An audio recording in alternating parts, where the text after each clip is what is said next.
हे महाराज जी, प्रभु प्रत्येक जीव आपका अंश है, इस नाते आप सबके पिता हो। आप कहा भी करते थे कि मेरे तुम लोगों की तरह 2, 3 या 4 बच्चे नहीं हैं, पूरा विश्व मेरी संतान है।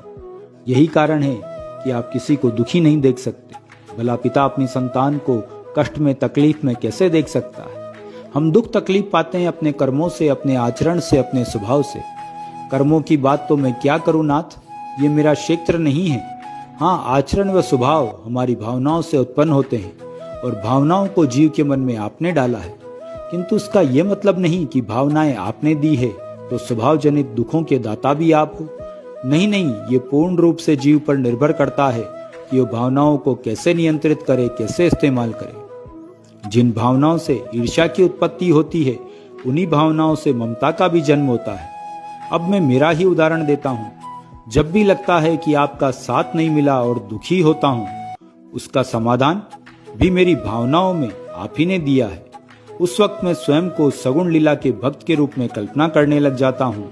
कभी आपके साथ यात्रा पर निकल जाता हूँ, कभी किसी भक्त के घर आपके साथ प्रसाद का सुख पाता हूँ, कभी आप रब्बू दादा जैसे मेरा यज्ञोपवीत संस्कार करते हो, कभी दादा की तरह आपकी डांट सुनता हूँ, कभी आपकी मुस्कान मेरा हृदय चीर जाती है, कभी आपकी आंखों में ब्रह्मांड का सर्वोच्च परम सुख पा जाता। हे महाराज जी, प्रभु प्रत्येक जीव आपका अंश है, इस नाते आप सबके पिता हो।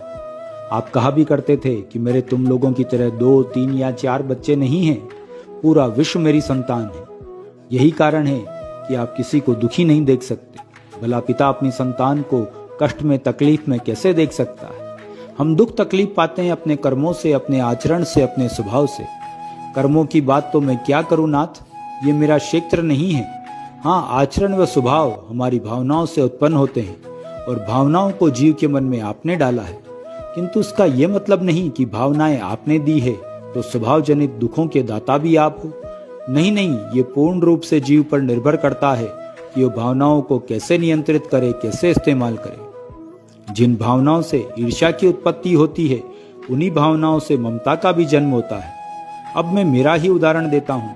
जब भी लगता है कि आपका साथ नहीं मिला और दुखी होता हूँ, उसका समाधान भी मेरी भावनाओं में आप ही ने दिया है। उस वक्त मैं स्वयं को सगुण लीला के भक्त के रूप में कल्पना करने लग जाता हूँ। कभी आपके साथ यात्रा पर निकल जाता हूँ, कभी किसी भक्त के घर आपके साथ प्रसाद का सुख पाता हूँ, कभी आप रब्बू दादा जैसे मेरा यज्ञोपवीत संस्कार करते हो, कभी दादा की तरह आपकी डांट सुनता हूँ, कभी आपकी मुस्कान मेरा हृदय चीर जाती है, कभी आपकी आंखों में ब्रह्मांड का सर्वोच्च परम सुख पा जाता।